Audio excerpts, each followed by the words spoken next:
Assalamualaikum warahmatullahi wabarakatuh. Alhamdulillahi rabbil alamin. Wassalatu wassalamu ala asyrafil anbiya wal mursalin wa ala alihi wa ashabihi ajmain. Amma ba'du. Bersyukur kepada Allah Subhanahu wa taala. Allah Subhanahu wa taala telah memberi kita iman dan Islam. Dan tak lupa juga kita berselawat kepada baginda Rasulullah sallallahu alaihi wasallam. Allahumma salli ala Sayyidina Muhammad wa ala ali Sayyidina Muhammad. Jadi hadirin dan dirahmati Allah, hari ini kita akan bacakan satu kisah tentang sahabat Rasulullah sallallahu alaihi wasallam, yaitu kisah tentang Islamnya Abu Dzar Al-Ghifari radhiyallahu anhu. Jadi hadirin dan yang dirahmati Allah Subhanahu wa taala, sebelum mendengar kisah ini, jangan lupa di-subscribe channel ini. Bismillahirrahmanirrahim. Abu Dzar Al-Ghifari adalah seorang sahabat Nabi sallallahu alaihi wasallam yang terkenal sangat zuhud dan kaya akan ilmu pengetahuan di zamannya. Ali bin Abi Talib radhiyallahu anhu berkata, Abu Dzar radhiyallahu anhu memiliki segala jenis ilmu pengetahuan yang tidak dimiliki oleh orang lain, dan ia telah memelihara ilmunya dengan sebaik-baiknya. Sebelum memeluk Islam, ia pernah mendengar kabar tentang Muhammad sallallahu alaihi wasallam sebagai nabi dan pesuruh Allah. Kemudian ia menyuruh saudara laki-lakinya pergi ke Makkah untuk menyelidiki lebih mendalam tentang orang yang katanya telah menerima wahyu dari langit itu. Saudara laki-lakinya itu segera pergi ke Makkah dan mulai menyelidiki keadaan di sana. Setelah puas, ia pun kembali dan melaporkannya kepada Abu Dzar radhiyallahu anhu bahawa Muhammad sallallahu alaihi wasallam adalah seorang yang berakhlak baik dan terpuji. Ayat-ayat yang disampaikannya kepada manusia bukanlah kata-kata ahli nujum dan bukan pula kata-kata ahli syair. Abu Dzar Al-Ghifari radhiyallahu anhu merasa tidak puas dengan laporan saudaranya itu, lalu dia pun memutuskan untuk pergi sendiri ke Makkah. Setibanya di Makkah, dia terus ke Masjidil Haram. Ketika itu dia belum mengenal wajah Nabi sallallahu alaihi wasallam, tetapi ia merasa tidak aman bagi dirinya jika menanyakan kepada seseorang tentang Nabi SAW. Sehingga waktu sore tiba, ia masih dalam keadaan demikian. Menjelang malam, Ali bin Abi Talib radhiyallahu anhu melihat gerak-geriknya kerana dia seorang musafir yang tidak tahu apa-apa. Maka Ali radhiyallahu anhu tersentuh hatinya untuk menolong dan memenuhi segala keperluannya. Lalu Ali radhiyallahu anhu mengundang Abu Dzar radhiyallahu anhu ke rumahnya dan melayaninya dengan baik sebagai seorang tamu. Ali tidak bertanya apapun kepada Abu Dzar radhiyallahu anhu, sementara Abu Dzar radhiyallahu anhu sendiri tidak memberitahu maksud kedatangannya ke Makkah. Keesok harinya Abu Dzar radhiyallahu anhu kembali ke Masjidil Haram untuk mengetahui sendiri tentang Nabi Muhammad sallallahu alaihi wasallam tanpa bertanya kepada orang lain. Tetapi kali ini pun Abu Dzar radhiyallahu anhu gagal menemui Nabi SAW. Hal itu mungkin disebabkan pada waktu itu gangguan kaum kafir terhadap orang-orang Islam telah menjadi berita yang masyhur, sehingga siapa saja yang berani menemui Nabi SAW pasti akan mendapat kesulitan. Abu Dzar pun berfikir tidak mungkin menanyakan kepada orang lain mengenai keadaan yang sebenarnya, kerana gangguan yang mungkin tiba-tiba menimpanya. Pada malam kedua, Ali radhiyallahu anhu kembali mengajak Abu Dzar radhiyallahu anhu ke rumahnya. Kali ini pun Ali radhiyallahu anhu tidak bertanya maksud kedatangan Abu Dzar radhiyallahu anhu. Baru pada malam ketiga Ali bertanya, "Apa tujuan engkau datang ke kota ini?" Sebelum menjawab, Abu Dzar radhiyallahu anhu meminta Ali untuk menjawab setiap pertanyaannya dengan jujur. Kemudian dia bertanya kepada Ali radhiyallahu anhu mengenai Nabi sallallahu alaihi wasallam. Ali karamallahu wajhah berkata, "Sesungguhnya beliau adalah Rasul Allah.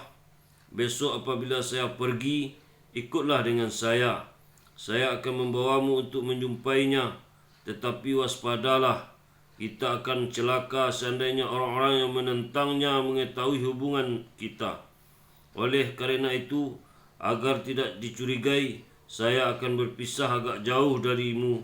Jika bahaya mengancam, engkau berpura-pura buang air kecil atau membetulkan sepatumu agar perjalanan kita tidak diketahui orang. Keesok harinya, Ali radhiyallahu mengantar Abu Zar radhiyallahu menemui Nabi sallallahu alaihi wasallam, dan saat itu pula ia memeluk Islam. Kerana kekhawatiran mendapat perlakuan buruk dari orang-orang kafir, Nabi SAW menasihatinya supaya jangan menceritakan keislamannya kepada khalayak ramai. Rasulullah SAW menasihatinya, pulanglah kepada kaummu secara sembunyi-sembunyi atau boleh kembali apabila kami telah mendapat kemenangan.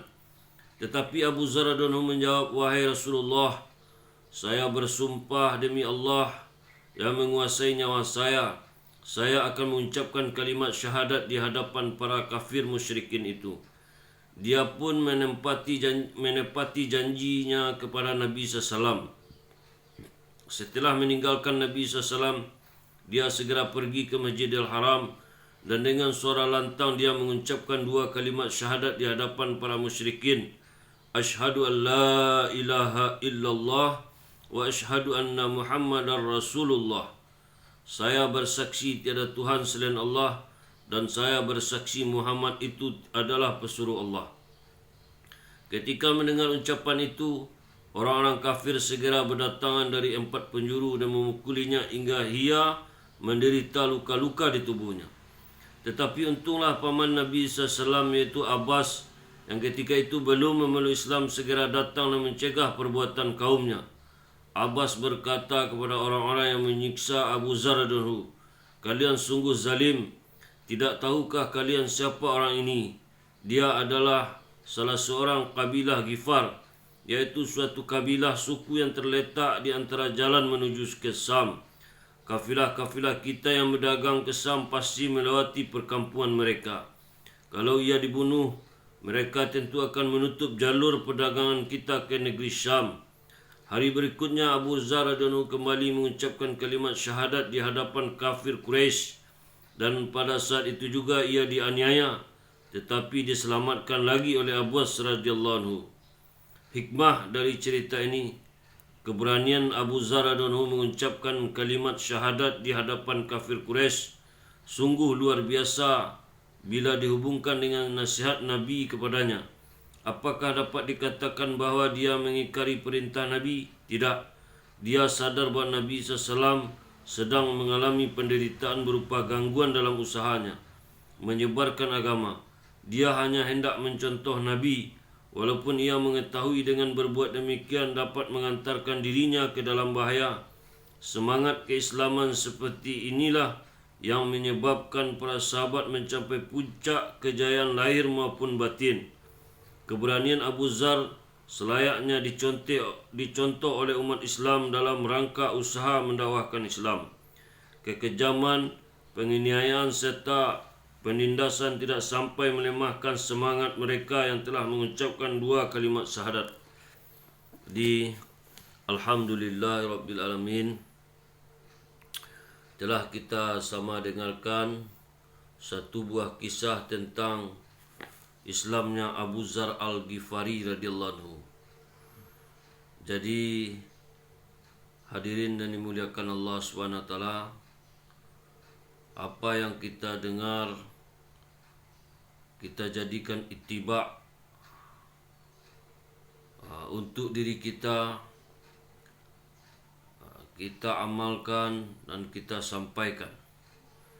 Jadi hadirin dan dimuliakan Allah SWT, sebelum majlis ini ditutup, jangan lupa di subscribe dan di like. Kita tutup majlis dengan doa kepada majlis. Subhanallah wa bihamdihi, subhanaka Allah wa bihamdika, asyhadu an la ilaha illa anta, astaghfiruka wa atubu ilaik. Assalamualaikum warahmatullahi wabarakatuh.